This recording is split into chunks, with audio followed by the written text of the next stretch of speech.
Good afternoon, everyone.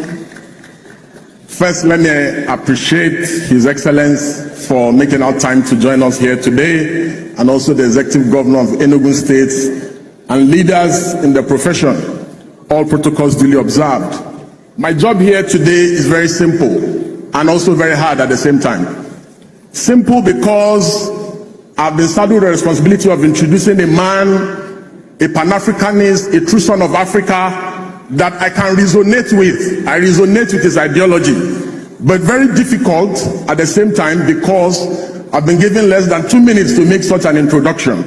So indeed, it is a Herculean task. Here before us today at the annual general conference is a man, a true son of Africa, a Pan-Africanist, a shining light of resistance, whose exploits at promoting transparency, constitutionalism, accountability, and rule of law are too numerous to mention. He continues to fight against inequality, corruption, oppression in South Africa. His loud voice of reason continues to echo across the continent. He continually agitates for South Africans to see Africans as their brothers and not their enemies. He is a powerful voice, not only in South Africa, but on the continent and globally. Julius Malema is our keynote speaker for the annual conference, and he brings his wealth of experience as a resistance and a movement leader in South Africa. He was the former president of the ANC Youth League, and he is the current president of the Economic Freedom Fighters in South Africa, a movement and a political party that resists oppression and corruption and continues to challenge unconstitutionalism in South Africa. His sacrifices in South Africa and the continent has come at great cost of arrest, persecution, and intimidation. But Julius Selo Malema continues to stand tall. Join me as I welcome this true son of Africa, this Pan-Africanist, and a man for all seasons, Julius Selo Malema.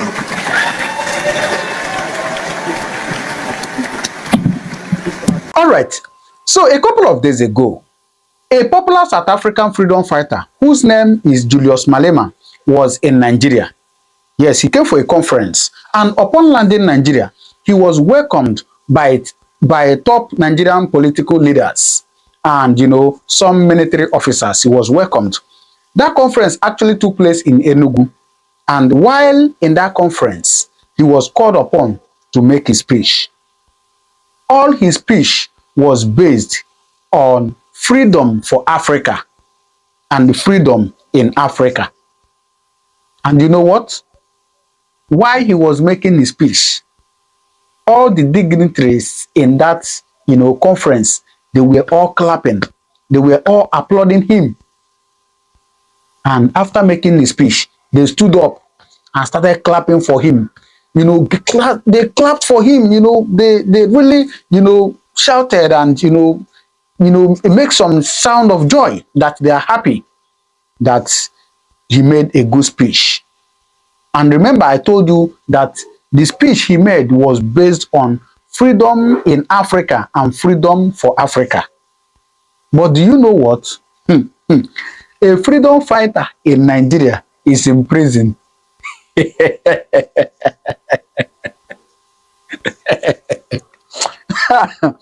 Holy Jesus.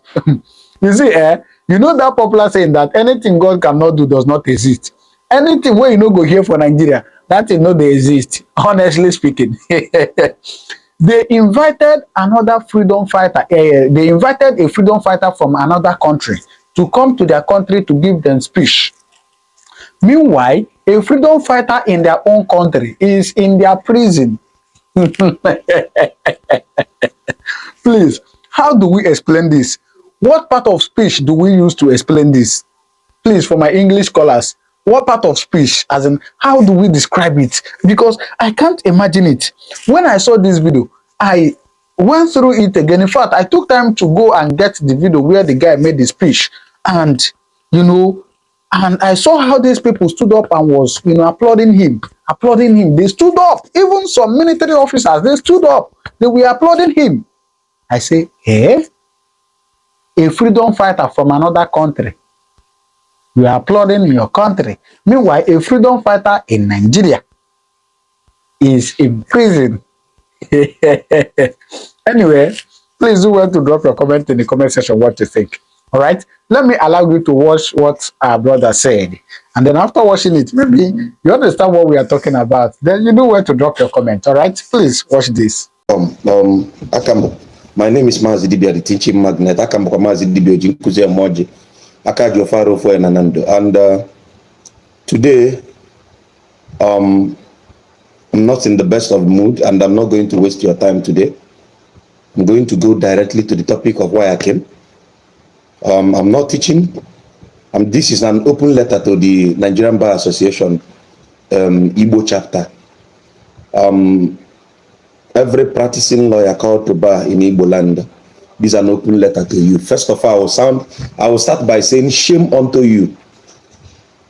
I repeat, shame unto you. Whatsoever I say tonight, this is addressed to the Nigerian Bar Association that are Igbos in particular. Every Igbo person that is called to bar.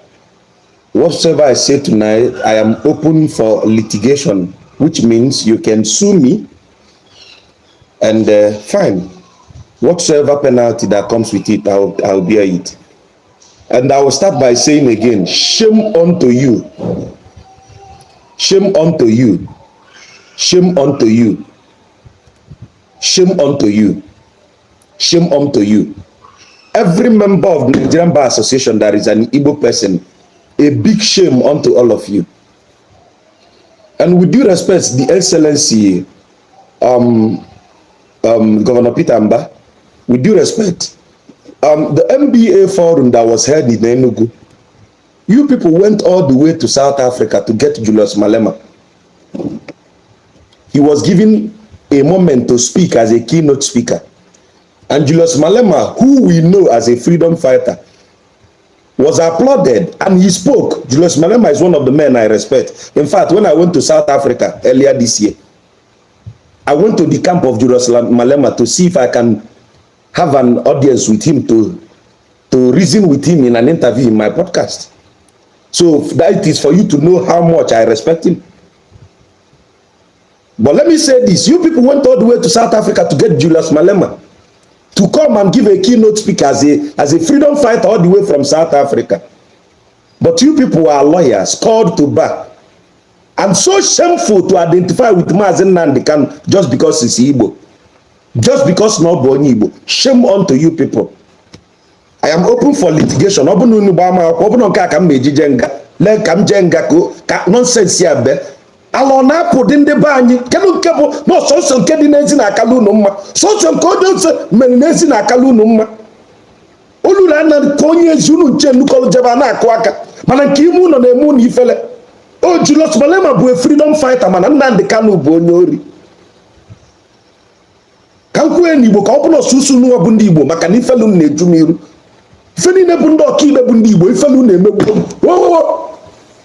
Oburu ni atom nga to omunga. Ifelu na emegbu om. Una agbachapụ ọsọ jebolu Malema all the way from South Africa. Obianyelu nu keynote. Freedom fighter na akolo Malema. I respect Julius Malema so much.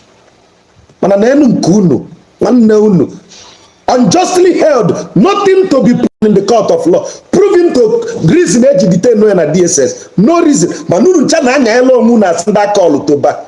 And all of you people can no troop and go to Abuja. Kasikana nunu bialo troop oje to Abuja. Asina ekete na am blue number no be, but all of you stood there in shame na akolo Malema aka, but you cannot champion, cannot cheer up Mazen Nandika. Obra no onyi Igbo nu ncha amali efe. Nu ncha na una. Mana obu no onyi lu na akoli aka. Obu na no onyi Igbo nu ncha na una, ma obu no onyi lo. Unu ncha akobali aka. Emelu ni ihe nke eme.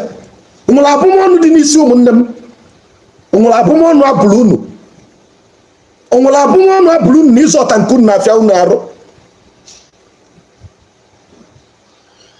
Tell me if there is a curse laid on my people, and I shall find a cure for such madness.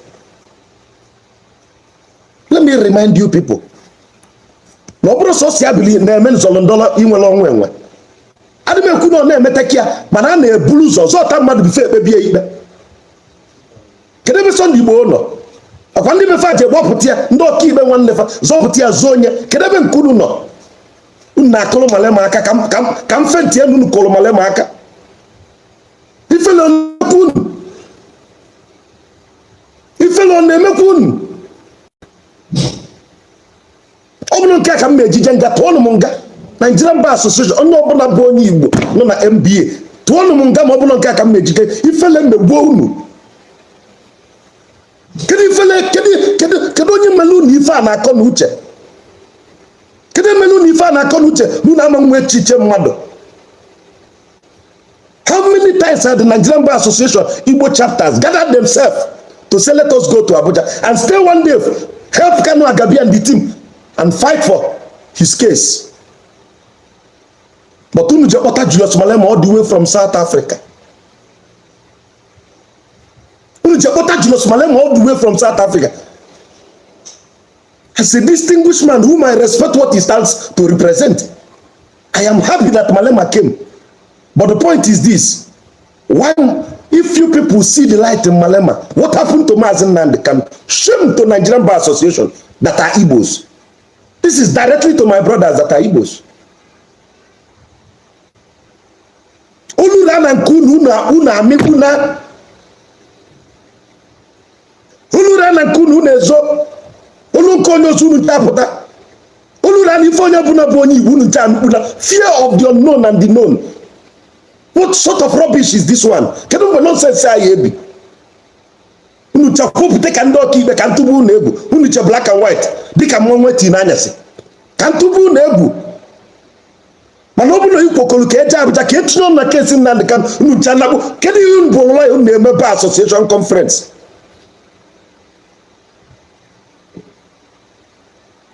Ebebi ibe nwanne atụchazina azọtagodi apịa ya ma ogwe na o metarịa na oluo na ebu na ekwu okwu unu nche amikpuna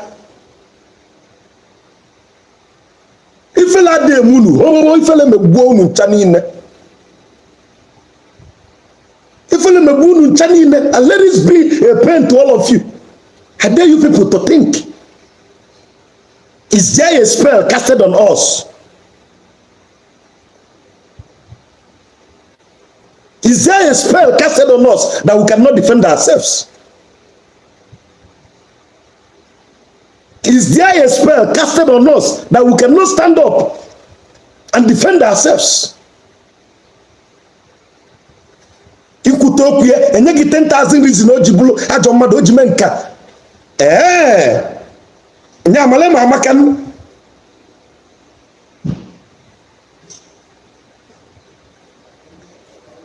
And my reason is simple. If you lots can celebrate Julius Malema all the way from South Africa, which means you know that he stands to represent freedom for the marginalized. The same thing Nnamdi Kanu is doing. Their modus operandi might differ, but have you people ever said something about him?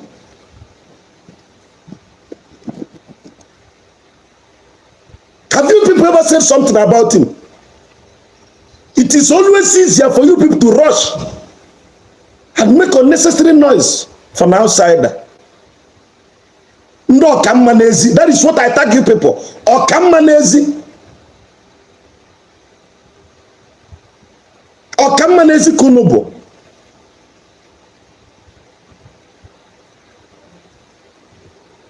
I am only to undo mother what will buy. Well, I found name where is no wounded by put on that name woman. I will see it. Now you're Malam Double.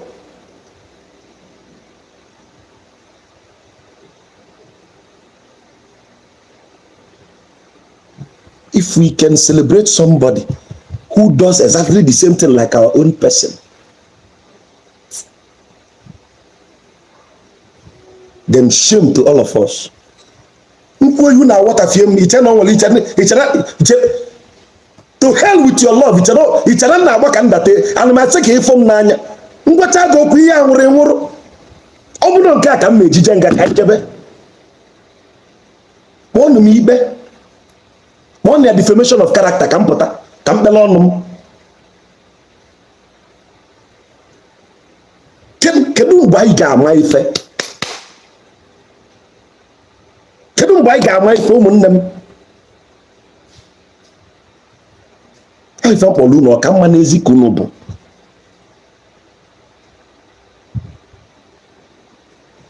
I don't know who conditioned you people's reflexes to be hell-bent on being this dull when it comes to your own affair.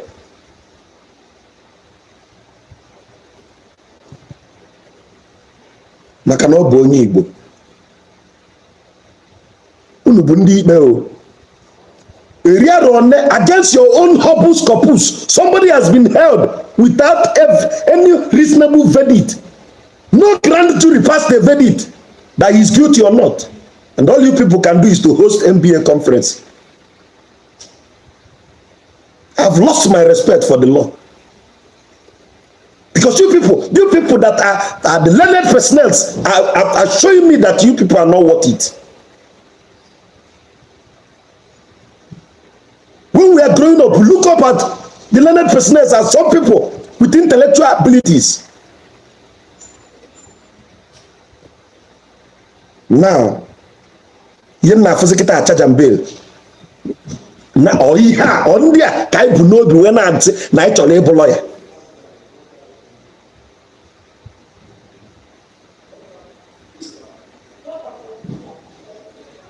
Ondia kai buno bi na eti na I chole ebo lawyer. So this is me telling you an open letter to every Igbo person in the MBA.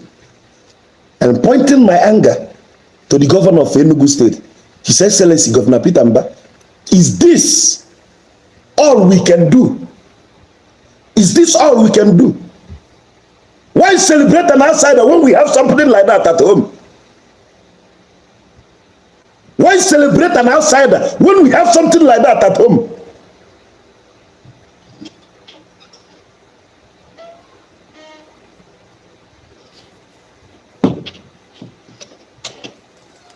Why celebrating an outside? Get my point. I sincerely stand till tomorrow and declare that Julius Malema is a man whose ethics conforms with my vision statement. Oh, you people know that Julius Malema is a freedom fighter. You flew how many thousand kilometers? How many thousand meters you flew? How many kilometers did you go? How many thousand kilometers did you go to get Malema?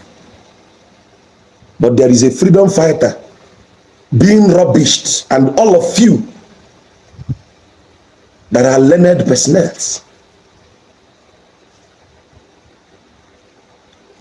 all of you that are called to bar, could not even raise 1 point. Could not even protest and say, no, if this should be done with law, let us face it squarely. And tomorrow you want me to respect you people? So this is me telling you people, if this is defamation of character, so be it. File litigation and I'll defend myself on that. Creating jobs and bringing services. Nigerian businesses, investors, and cultural industries have equally expanded to South Africa. Nigerian music, filmmakers, writers influence South African culture, just as South African universities and industries provide platforms for Nigerian talent. But this cooperation has been uneven and at times marked by suspicion and the painful experience of xenophobia. Let me be unequivocal here.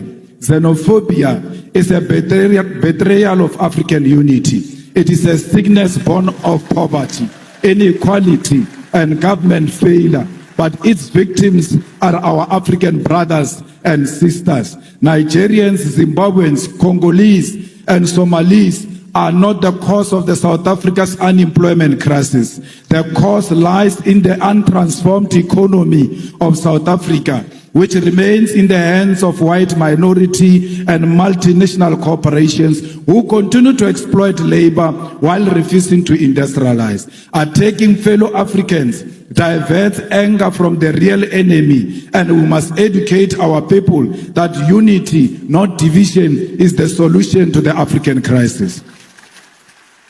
If we want to end one-way migration, where Nigerians are forced to leave home in search of opportunity in South Africa, we must integrate our economies. Young Nigerian engineers should be able to work in Johannesburg, Gaborone, Windhoek, Harare, Cairo, and Accra, not as foreigners, but as Africans contributing to Africa. South African entrepreneurs should be able to set up in Lagos without suspicion, but with support as partner in the shared future. We must harmonize trade policies, align visa regimes, and build continental infrastructure that connects our people. We actually do not need a visa. We don't need a visa between South Africa and Nigeria. In the same way, we don't need a visa for our people to travel in their own continent. We are one. Both South Africa and Nigeria know the pain of colonialism. Both have faced internal divisions. Both have endured the pressures of global imperialism that seeks to divide and exploit and control us. Both know that the only path forward is Pan-African solidarity. We must reject the illusion that our salvation will come from Washington, London, Brussels, or Beijing. Our salvation lies here in Lagos and Johannesburg, in Abuja and Pretoria, in the hands of Africans who refuse to be divided. Together, Nigeria and South Africa can lead African continent free trade area not as a paper agreement, but as a living reality that changes the lives of ordinary people. Together, we can demand fair trade, protect our industries, and invest in education, technology, innovation. Together, we can prove that Africa is not a begging bowl, but a continent of giants. We must prove to the whole world that we are not xenophobic, we love one another. Black people are not loved in Africa and are not loved outside Africa. We have a duty to love ourselves and show the whole world on how it must treat us. We cannot treat each other badly and expect other people to treat us much better. How you treat your own brother and your own sister, it's how you teach others outside how they must treat you. The unity of our continent is paramount, and we must never associate with any xenophobic agenda that perpetuates the divisions in South Africa. Solidarity is what we need for each other. My comrades, as I close, I want to state that as Africans, our fight has never been confined to the borders. From the very beginning, the struggle of South Africa against apartheid, we knew that suffering of one oppressed people anywhere in the world is the suffering of all oppressed people everywhere. It was in that spirit that South Africa, during its liberation struggle, was embraced by Nigeria and other African nations, who declared that apartheid was not simply a South African problem, but an African and global crime.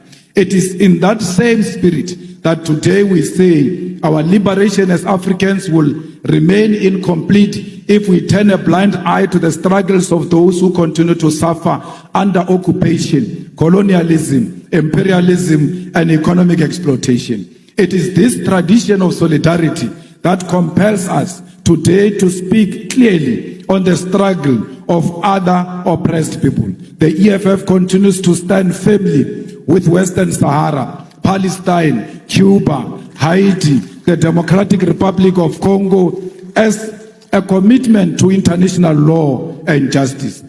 In Western Sahara, Morocco's continued occupation violates the principle of the United Nations Charter and the African Union's Constitutive Act, both of which enshrined the right to self-determination. The International Court of Justice affirmed in 1975 that Morocco had no sovereignty over Western Sahara. Yet, decades later, the Sahrawi people remain dispossessed. In Palestine, we are witnessing one of the gravest violations of international law in modern history. The apartheid regime of Israel has for decades defied UN resolutions, the Geneva Conventions, and international humanitarian law. Collective punishment, the bombing of hospitals, the illegal taking of land, the killing of children, and the deliberate starvation of populations are crimes under the Roman Statute of the International Criminal Court. The world cannot remain neutral in the face of genocide. And just as apartheid South Africa was declared a crime against humanity, so too must be the international community recognize and act against Israel's apartheid and genocide. The importance of fighting on the level of the law was made evident in this case when the South African government took Israel to International Court of Justice to report their crimes when no other country will do so. This fight in international court was won when the court declared that indeed Israel was perpetuating genocide, a win that was necessary to sway some support away from Israel and to embolden other countries to speak out.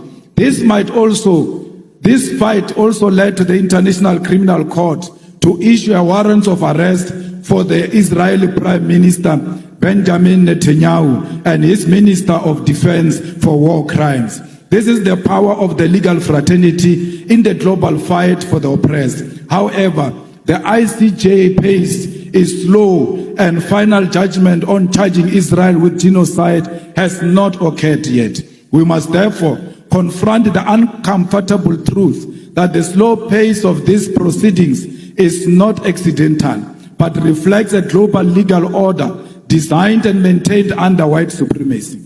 International law is swift and ruthless when prosecuting leaders of the global south, yet hesitant and cautious when dealing with crimes committed by Western powers or their allies. This is hypocrisy we must name without fear. When an African leader is accused, indictments are issued overnight, sanctions are imposed immediately, military interventions justified under the banner of international law. However, when Israel starves children in Gaza or the United States and its allies invade nations and topples governments, the same institutions suddenly discover restraint, complicity, and delay. As the legal fraternity of Africa, you cannot accept this double standard. You must be bold enough to create alternative and fair systems of accountability that do not bend to imperialist interests.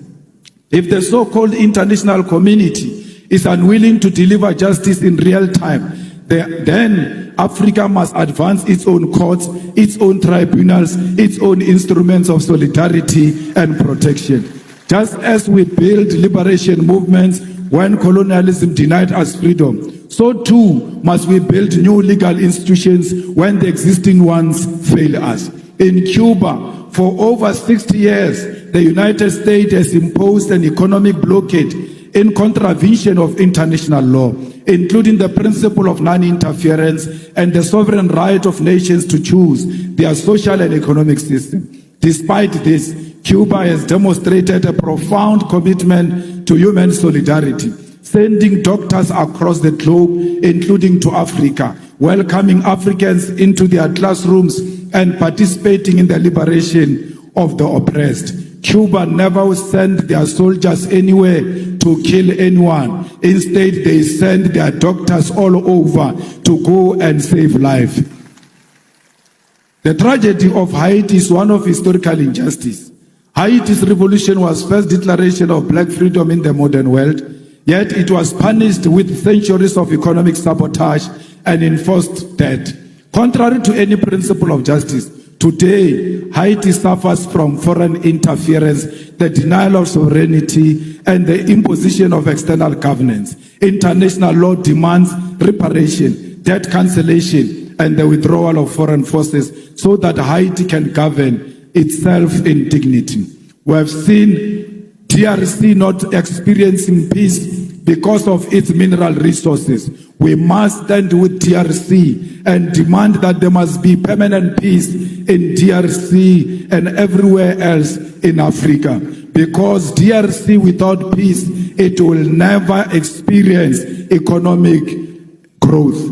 We are because DRC it is. We are the people of Southern Sudan. We must make sure that no single corner of Africa there are guns where Africans are killing each other. Africans must always be together against the enemy forces who want to exploit our country. We are here today to reclaim our land. We want the land of Africa to be returned to Africa because it belongs to the Africans. We want the minerals of Africa to be returned to the Africans because that's where they belong. We want to build industries in Africa and process our minerals here in Africa. We've got the capacity. We must never allow the imperialist forces to divide us in order to take our minerals from us. We demand one Africa. We demand borderless Africa. We demand Africa with one president, with one currency, with one military command, with one parliament, because we know the currency of Africa will be much more stronger against the American currency. We don't care what Trump thinks of us. He will never choose a policy position for Africans. We are not subject of Trump. We must refuse to be subjects of Trump. We must stand together as the world changes and show the world that Africa is one and Africa is equal to all nations, to China, to Russia, to America. We are not just a small nation. We are a big nation. We are not a dark continent. How can we be dark when we've got diamond that is shining amongst us? We are a shining nation. I thank you. All right. You do see what I'm saying? Anyway, drop a comment in the comment section what you think, all right? I'll see you in my next video. Thank you very much, and may God continue to bless you.